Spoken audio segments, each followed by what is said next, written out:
Hə, Strat, part 1. part 1. Stacın dadına baxaq. Tamam. Baxın görək bəyənirsiniz yoxsa yox.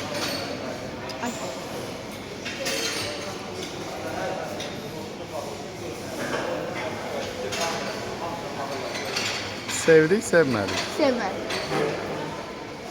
Nazlı sən? Qəşəngdir. Ömər sevmədin sən? Məncə dadlı. Məncə də dadlıdır. Sən də tortundan ye onda.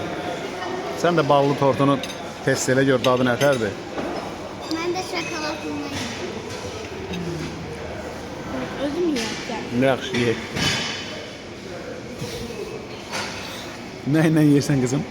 Şokolad deyil, bu qaymağıdır, yanıbdır. Qaymağı da özləri yandırırlar ki, elə deyirsən. Dadlı olur onda. Bunu fırında bişirirlər də, fırında.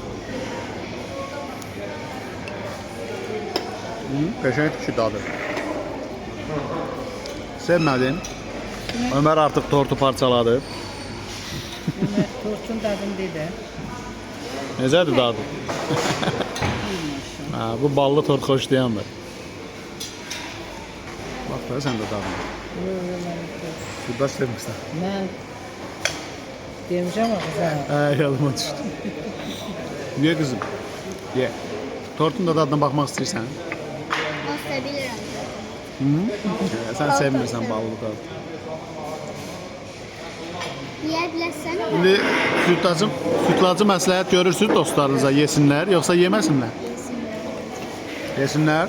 Mən də yesinlər. Aycan? Mən yeməsəm də yesinlər.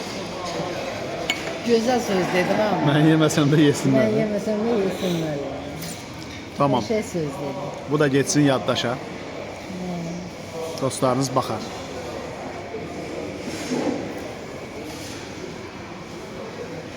Abunə.